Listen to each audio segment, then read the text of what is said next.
Welcome to the OIC, otherwise known as the Omnipresent Information Connection podcast. I'm your host, Kevin Peterson. And I'm the co-host, Noah Hansen. The Omnipresent Information Connection podcast is all about your world and your unique walk on this path called life. We present fascinating, life-changing information from around the world that has been validated. We also authenticate the information by providing you with links to where you can find out more about what we are talking about on our show. This podcast includes historically accurate, genuine facts that have helped shape our daily lives into what they are today. In this episode, we will be covering the Tree of Life in more depth for you, and there'll be more scientific facts about trees, there'll be more symbology going into our most ancient traditions, and then at the end we'll be talking a lot about one of the most profound and most diverse symbologies of trees that we have and that we know of found in our Bible. Yes, how exciting. That's right. So if you have anything to present with us, first and foremost, Kevin, I am ready and willing to hear it. Well, just understand that all information on the planet first started with just a letter, just a symbol, just a carving, just a rudimentary way of communicating with the earth. And we used the earth to be able to communicate with other people, whether it was grabbing a stick and drawing something in the ground, or to being able to put it up on a cave wall for future people to be able to see. So the Tree of Life has so much symbology, so much meaning, and so much purpose that it's infinite in its design. Yeah, and, I'm glad you said that because, trees themselves, they come from the earth and they're one of the most symbolic aspects that we have, that we find in nature. But the fact that people were willing to draw these trees on cave walls and they have these trees relate to other things and other meanings just goes to show how important they are, not only in our lives, in our health, in our body's health, but in our spiritual traditions. Mm-hmm. So one thing I wanted to mention, and we'll have a link in the description below for this, and it's a post that we've actually shared on our Facebook. You can find us on Facebook at the OIC Facebook page, is the tree actually replicates a lot. It looks exactly like a lot of things in the human body. The nervous system is one of them. It looks like a literal tree branching out. And then you even have things like, what were some of the other things? It was... Like the lungs?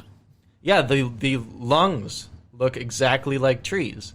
You can find things that look exactly like trees all over the place in the human body. Yep, the finite elements within the human body. Yeah. Mm-hmm. And it's amazing. So just the tree in general sort of it almost is like a nervous system of the earth, you could say. It's like the feelers that branch out. It's kind of cool. Yeah, and let us not forget, one of the biggest symbologies within our body are the veins. Yep, veins as well. It keeps us well rooted from head to toe. So if that goes to show how intimately we are connected to trees in general, then I don't know what does, because although we don't have trees growing out of our bodies, we sort of have trees growing in our bodies in their own sort of way. It's not the tree that we know and love outside of ourselves, but it's the sort of formation of the tree is just a formation that is found all over in nature. Mm-hmm. And our DNA actually has strands, tree-like structures that branch out from our original DNA. Very cool. So not only are trees very symbolic in their form and in what's found in the human body, but trees are also sort of relating to humans on a personal, more emotional level. And here's the reason why. When trees have a seed that falls on the ground and sprouts, that tree, that mother tree or that father tree, will automatically, through the root system, start sending that sapling more nutrients then it sends other plants in the surrounding area. That's one thing trees do, is they help to grow other plants in the surrounding area. It's really, really cool. They're like the caretakers of the plant world. Well, yeah, and they're like the grandmothers and grandfathers of our Earth. And one really cool thing to note is that it's a fungus system in the ground that is able to transport these nutrients and this information.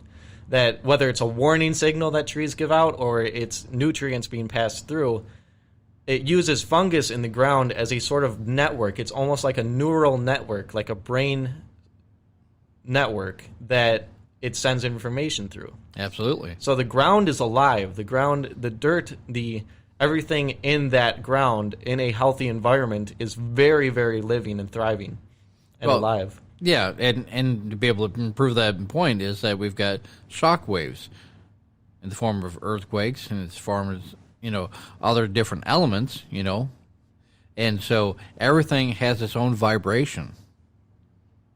Everything has its own signature in the universe.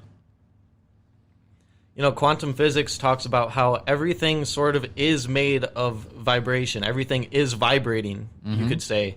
But they don't know what's vibrating. It seems like in quantum physics, in the subatomic universe, everything is vibrating, but there's not a thing that's vibrating. The electron is now known to be a cloud of probability that's vibration, but that electron is not a particle in that cloud. It's the whole cloud itself. It's like a cloud of vibration.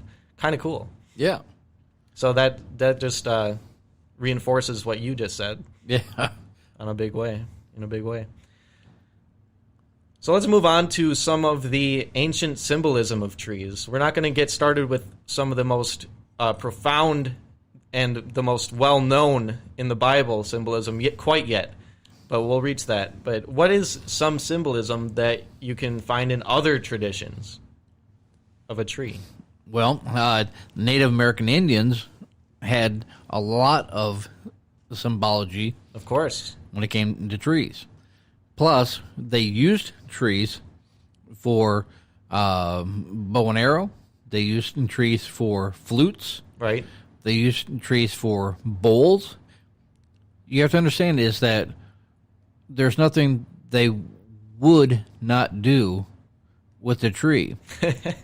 and every time that they made something, they actually did a ceremony or a ceremonial prayer over the thing that they actually made. And when they are cutting down a tree, there's a ceremony in cutting down the tree. Right. Because they are so deeply rooted in knowing what they can do with its element that they then found ways to be able to travel, making boats and canoes out of it as well. Right. And so as you start to be able to see the value in a tree, it can provide more than just one element. Mm-hmm. Not only that, but as we talked about in the last episode, they got a lot of their healing medicines from trees. Well, yeah, and maple and... That's right. So I really liked that pun, by the way, the wood pun. Either way, though, the Iroquois in their creation story actually has a tree of life, you could say. It's a tree of light that they have, and with the male and female being in their creation story. That's the Iroquois. And then, as well as that, you have the fact that they knew how to utilize a tree down to the very last bit before it had to be chopped down. They knew how to make canoes, or certain tribes knew how to make canoes out of birch bark, just keeping the tree alive and harvesting that bark every season to make their canoes, which is really, really cool and amazing that they could utilize the technology of trees that way. And here's another valid point, is that the Native American Indians and other Indians across the world used every bit and piece and part of the tree as physically possible, whether they're to be able to build something or to be able to make something. Mm-hmm. And it was only the remnants, the scraps, that couldn't be physically made into something that became the kindling or the firewood, and or they also mixed it with mud and clay to be able to create their sealed structures for the weather. Right. Yeah, very good. Very good point. So they got nearly anything they needed to survive from trees. Yeah, what one particular thing created hundreds, if not thousands, of other things. Right. Right. And it goes to show that wood is one of the last things that a tree is useful for. Lumber is one of the last things. So on top of that, in Native American culture, they believed that every tree did have a soul, just like animals. And they would honor every animal that they killed, and they would have a sort of ceremonial, respectful prayer that they would say over every animal after they killed it.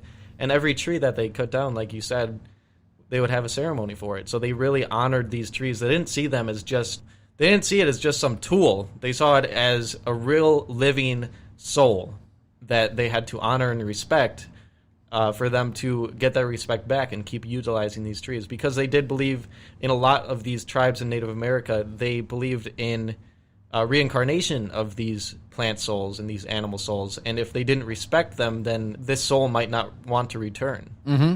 And another thing that a lot of people aren't aware of, but the United States Olympic, what do you call them, pedestals, where you got first, second, third place? Oh, yeah. That was originated back in the Native American culture, too. Really? Absolutely, to be able to, they would chop down a tree, and this was a huge competition or whatever, to be able to find the ultimate warrior, the ultimate, hunter-gatherer, and how they cut the tree was in relation to, their ranking as far as who they were and what they did, and they actually left a signature within it. And so when you go up and you get your award and you stand on a podium, podiums came from Native American Indians. And their symbology is that there's always different levels for the different levels of understanding, growth, and development, not only with you and the tree, but with you and the earth in its entirety. Very cool. All right. We have covered a lot on Native American tree symbolism.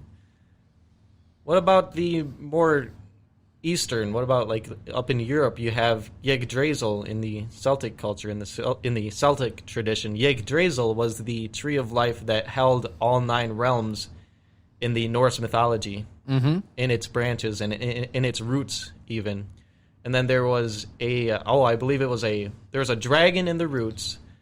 And there's an eagle in the branches, in the top canopy of the tree. And then there's a squirrel that would run back and forth between this dragon and this eagle. And they would be arguing, and the squirrel would be sending this message. It's kind of wild and wacky, but that's their symbolism of Yggdrasil, the tree of life. That's the tree that you'll see where the top canopy is sort of branching out in a circle and connecting to the roots. That's what Yggdrasil is. That's the Yggdrasil tree. It's almost like the web of life, you could say. Only they had a tree depiction instead of a web of life. Absolutely. And when you're talking about the Norse, the Vikings, and those cultures, the trees were important there too. Lumberjacking and being able to do lumber milling and all of that.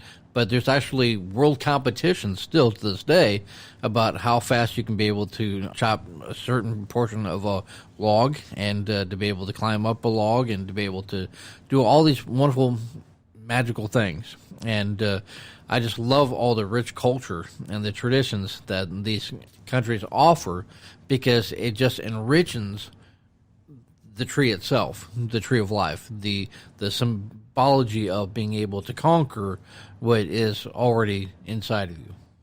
Oh, one very cool note I wanted to make about Native American culture, by the way, is when you mentioned their flute making out of these trees, they said that, and they still do say, and I would believe them, that every flute has a different voice in some small way. Like the cedar creates a warm tone, very warm sounding flute, and then more different trees create rougher tones or at least sharper tones, higher, lower, and every tree that they make a flute out of has a different voice.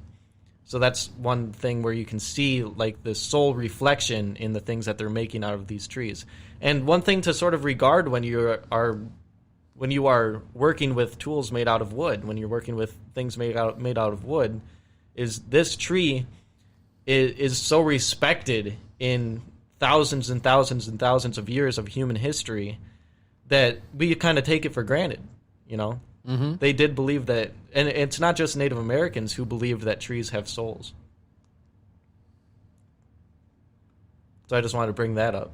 Yeah, I mean, it's very cool. But you have to understand is that hundreds of different cultures from around the world feel the same way. And you have to understand that it is a resonating message worldwide. It is something that without a tree, we could not have created shelter, we could not have created boats, we could not have created bowls, we could not have created all these different things. Now, when it comes to the Aztecs, the Incas, the Mayans, they got into more clay sculpture when it came to their bowls and that sort of thing, but they still used wooden, what we call now forks and spoons, but back then it was just eating utensils. Mm-hmm. And it was more primitive, like a spike, and then a circular cutout piece that they could be able to use with 3 fingers to scoop, like a scoop chip, to be able to scoop their food and eat it that way. Interesting. Mm-hmm. I'm glad you mentioned the Mayans, because the Mayans also had a tree of life that was very similar to Yggdrasil. It held the heavens, the 13 heavens in its branches, and then it was in the trunk area, that's where Earth was residence, mm-hmm. and then there was also the root area, which was the underworld of the Mayans. So very similar symbology there to Yggdrasil, because that Yggdrasil held the realms of Norse mythology. Oh yeah, and it's just incredible. But I've been to 45 countries around the world, and often at times did I run into actual people talking about who would do what, when, where, why, and how. What do you mean? Out of wood. In 45 countries around the world, there's master wood carvers, there's master craftsmen that would make such beautiful things, from jewelry boxes to bowls to jewelry to, I mean, you fathom, imagine it. They were doing it, and it was amazing going to 45 countries around the world and seeing everyone almost in harmony or in tune, as though it was their mission or their vision to be able to make things out of wood. And the Dutch, their spiritual force was to be able to have shoes made out of wood, because it would last the longest amount of time, and they understood that your imprint on the world should be all natural, just like your walk is with God. Right, and that's a lot healthier, actually, to have wooden are they called clogs? Yeah, clogs. Yeah. These wooden clogs actually transfer the energies of the earth through those shoes a lot better than the rubber does. The rubber is kind of like a repeller of those energies, those vibrations from the earth that are so healthy when you go out and walk on the ground with your bare feet on the grass, mm-hmm. connected directly to the grass and the dirt and whatever. Then you have health benefits that are scientifically proven. Yeah, and we'll cover that in our grounding episode coming up this year. But what's really important is that wooden shoes have been around for centuries. That the very first, sandal was made out of wood and leather, right? Mm-hmm. You have to understand is that God does not make mistakes. And one of the greatest creation that he's ever made was the tree, and the infinite things that we can make from it, like number 2 pencils for schools, right? Yeah, uh-huh. That's right. But again and again and again, whatever you can fathom or imagine, if you look around your own house, if you look around your own kitchen, you'll see toothpicks. You'll see a rolling pin made out of wood. Right. A lot of them are, right? Right. And it just goes on. Wooden tops for your glass bowls. Not only that, but the very foundation of your house is made out of wood. Right. In most cases. Right.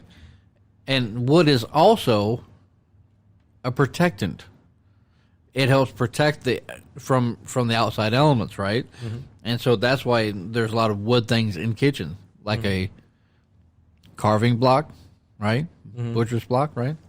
One interesting thing to note, and this is just strictly found in nature before it's been touched, but there is a cacti. It's called the Canadian cacti, and this cactus grows only in the presence of a certain type of cedar tree. And it's very interesting that it's got such a relationship with this tree that it can only thrive underneath this tree's canopy. It's really, really cool. And I actually got the opportunity to see one of these in one of the most unlikely places at Observatory Hill, in a place near my hometown, where this cactus was thriving in the presence of this tree, and it was only directly underneath where this, and there was even a low-hanging branch that it was directly underneath, as if it knew that the tree were there.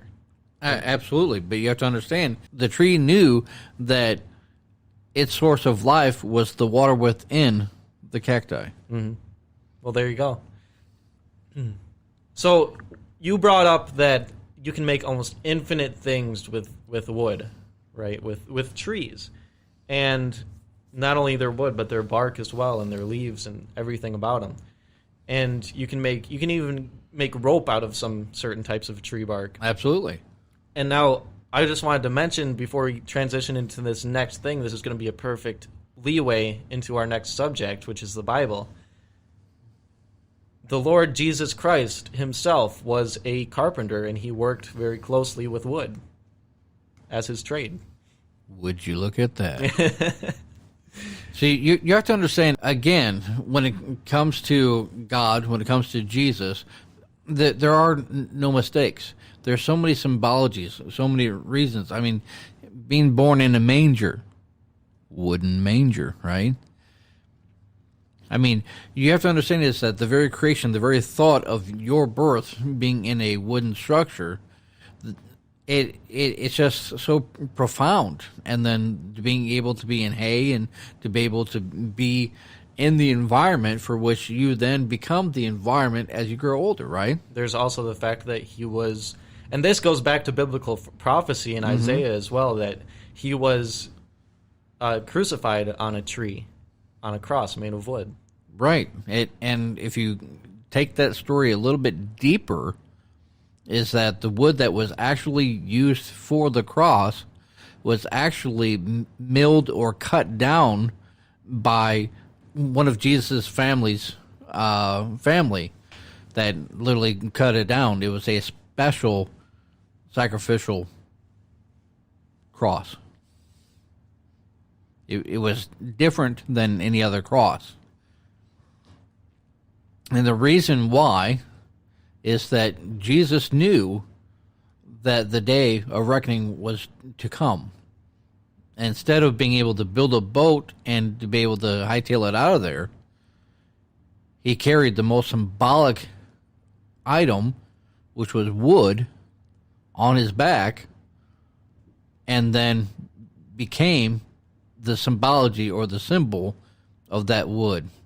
So we got about 5 minutes here to talk about biblical symbolism of the tree. I just want to start out in Genesis, of course. Oh yeah. So the tree of life is mentioned 3 times in Genesis 2. In Eden, and again 4 times in Revelations, 3 of those in the final chapter. These instances seem to refer to Eden's literal tree of life. We're told the tree of life is presently in paradise, the intermediate heaven, Revelations 2:7. The New Jerusalem itself, also in the present heaven, will be brought down the tree of life and placed on the new earth, Revelations 21:2. Just as the tree was apparently relocated from Eden to the present heaven, it will be relocated again to the new earth. In Eden, the tree appears to have been a source of ongoing physical life. Now, the presence of the tree of life suggests a supernatural provision of life as Adam and Eve ate the fruit their Creator provided. Adam and Eve were designed to live forever, but to do so, they likely needed to eat from the tree of life. Right.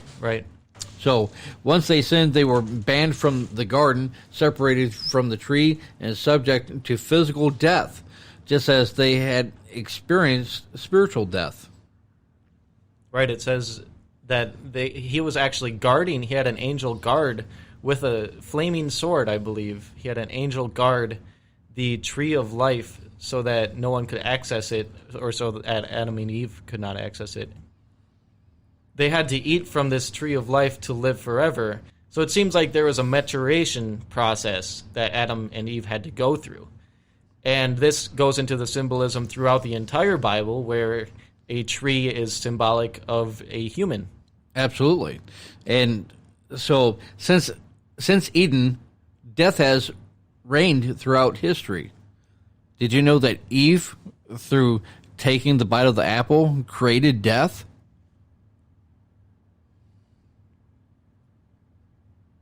You've told me that before, yes. Right. And that's very profound, because what you consume consumes you. Right? So the knowledge of good and evil, it seems like death was included in the knowledge of evil. I mean, I would guess. Yeah. But on the new earth, our access to the tree of life is forever restored. Notice that there's no mention of a tree of the knowledge of good and evil to test us. The redeemed have already known sin and its devastation. They will desire it no more, right? Right, and that goes into the symbology of a man being a tree. And right. This is on all forms, because you have the fruit-bearing tree, which is someone who could still be on the earth, not purified in full yet, but a man who is following the way of God and bearing fruit because of that, bearing fruit because God is working through him. And then you have the not fruit-bearing tree, the trees that are barren, and those would be hewn down in the Bible and cast into the fire, quote unquote. And that's the tree that doesn't bear the good fruit, you know, the fruit of life, you could say, the temporary fruit of life that we have access to here on the earth and that people need to grow closer to purification. Absolutely. And then you finally reach the point where those who are fully purified are able to eat of the tree of life, and Adam would have been able to had he not eaten. However, the tree of life also is symbolic of just the purified man in general. You become the tree of life. You become an eternal being.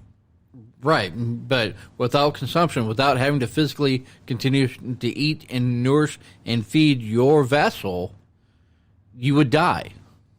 Right, and it says in Revelations that the tree of life in heaven, in the kingdom of heaven, is bearing fruit continuously. It bears fruit like on a monthly basis. It bears fruit. Well, it actually says that once you pluck from it, it re-establishes right where it once was. And so no matter how many times you try to be able to pluck whatever it is that you're plucking, is that it replenishes itself almost immediately, because it's that resourceful, right?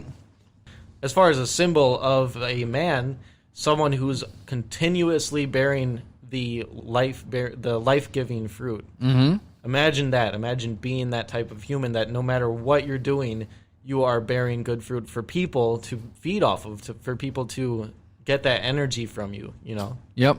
Now, in closing, in the new earth, we will freely eat the fruit of the same tree that nourished Adam and Eve.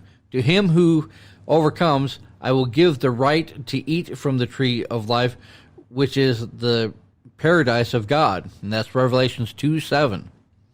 Once more, human beings will draw their strength and vitality from the tree.